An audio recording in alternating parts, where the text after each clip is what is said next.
Everlecia Taylor with HarrisRiver.com, and this is the first of our how-to series. Our series is where we have the leaders from our community come and show us how to become anything we want to be. And here today we have Black-owned bookstore owner Mr. Henry of WAWG Book Store. Hello, everybody in Tampa and all around the world that listen to Everlecia. You know I'm famous. Okay, let's jump into the first question. Mr. Henry, where are you from? I am from Arkansas. Arkansas? Place called Amy. Yeah, Amy, Arkansas. What is Arkansas known for? It's a natural state, mostly wooded areas, forests. I'm from where when you run over a deer or a rabbit, you put them in the trunk and you take them home and clean them. Interesting. And you know what happens next? You eat them. Yeah. Learn something new every day. Okay, what were you doing before you started the bookstore? Well, I drove trucks over the road, local. I wrote books. I made it that I wanted to study our history. Okay, and what was the biggest takeaway from driving trucks? Like, what was that biggest takeaway from you in your life with driving trucks? Whether it's financially or just being on the road, like, what was the biggest takeaway for you? Well, being on the road away from a family.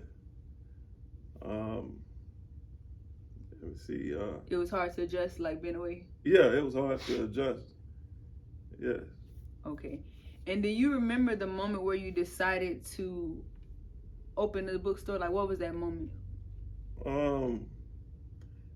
It's like I was already selling books online on Amazon and eBay, and I had got to a point where I started, crying and stuff because police was shooting our men, women, and children, and I said, we need to find an equality in ourselves and try to, try to combat the injustice by learning knowledge and stuff, by reading books. That's powerful. And so what was the first step towards having a physical bookstore for you? Like, what was that first step? Was it a call you made, or was it looking for a location? What was the first step? The first step, it was getting the money to do it, to open up the bookstore. And did you find that process difficult? No, it takes a lot of taking chances, like the stock market, and I can say looking for funding and stuff like that. Okay. And hopefully we will teach that how people can look for funding. And what was that steps for you looking for funding, if you don't mind me asking? When we have a class on it, I'll let people know. Okay. Perfect. Okay. So you need to come to the workshops. Perfect. And okay, what's the reason behind the WAWG Bookstore name? Why did you choose that name?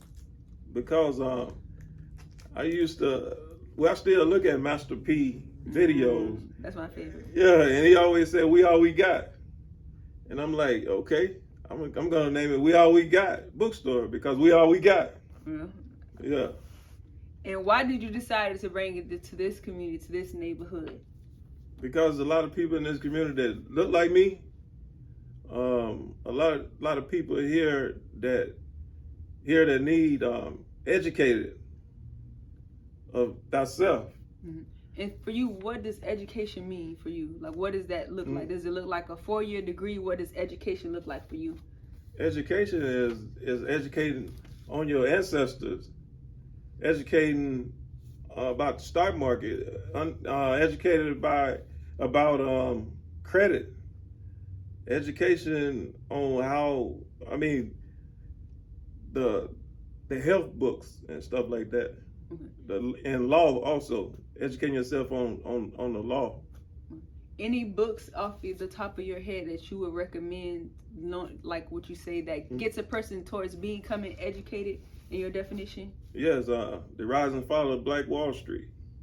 And why is that a book that you recommend? Because in this book right here, it tells you all the things that they had, and it was they had hospitals, movie theaters, other restaurants. They had more and Black Wall Street that we have now.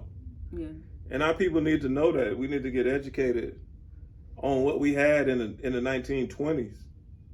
Right. And how long has the bookstore been here? 8 months. 8 months. Yes.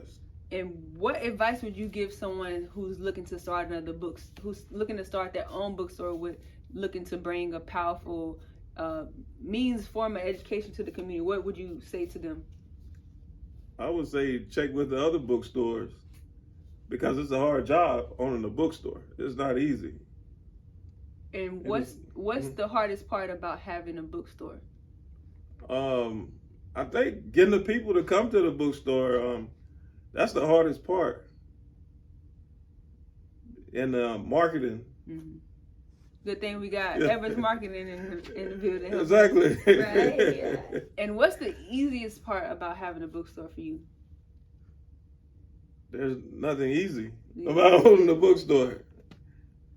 Not yet. We haven't got to that mark where it's just smooth selling and it has the infrastructure there to be able to float smoothly. But we will be there. Yeah. We're gonna speak it into existence. Exactly. Okay.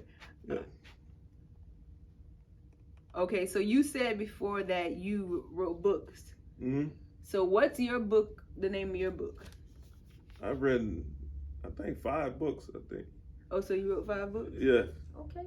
And so which one is your favorite that you wrote? My favorite? Mm-hmm. It's the book over there, How to Keep or Get a Man, the Organic Man. Can you get us a book? So that's your favorite book?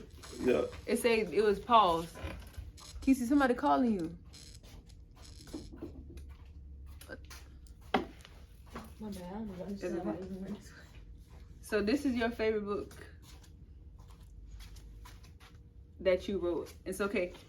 We have your book here, How to Get and Keep a Man, which is a fascinating concept that I want to dig more into. But before that, I want to talk about the process. So what does your writing process look like of writing a book? You got to have a beginning and the end, and fill everything else in. You know, that's in the middle of writing books. And how long does it usually take you to write one book? It depends. When I first started writing, I was over the road. Oh. So I drove, 8 hours, and then next thing, I was writing and on my computer. But it only takes. It depends on the pages, though. Mm-hmm. Like that book right there, it took me probably, I'd say, about 2 months. 2 months. Yes. 2 months. Oh wow. And so the publishing process, how does that process go? Did you self-publish or did you have a publisher? Self-publish. And how was that process? Did you know everything, what to do, or did you have someone tell you what to do? I researched. You researched? Yeah. You was able to figure out all the steps? Yeah. Where did you research at? Online. Online, Google. Google's your friend? Yeah. Mine too. Yeah. And then what's one thing that you wish you would have known before starting your first book? Like a mistake you made that you wish you would have known that you know now? The editing part. So what was the mistake? You didn't have it edited the way you wanted to? Yeah, the first book I did it myself, and that's not good. Yeah. So having someone else to go over the book after you wrote it and before it goes to press. Okay, y'all can understand that.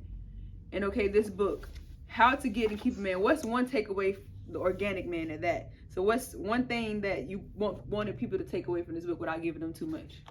Well, as a man, it's a man's perspective. Yeah. And I feel like that's the best perspective, because women, we've heard 100 ways to keep a man from another woman, but it's interesting, fascinating to have an opinion from a man on how to get and keep a man.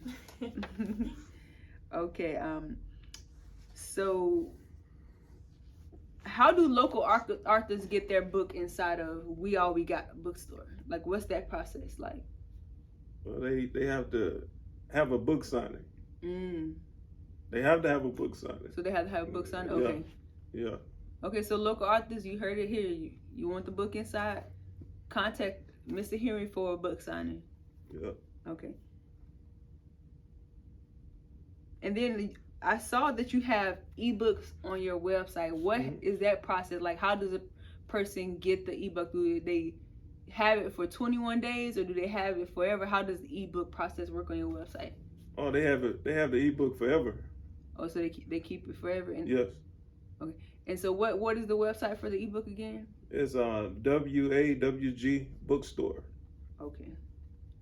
Okay, so we reaching the end, Ms. Henry. I hope I didn't ask you too many questions. No.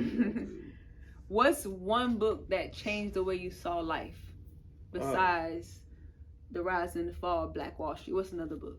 Book about Mansa Musa. Mansa Musa. And who is Mansa Musa? He was an emperor in Mali, West Africa. And he was the richest man ever on record.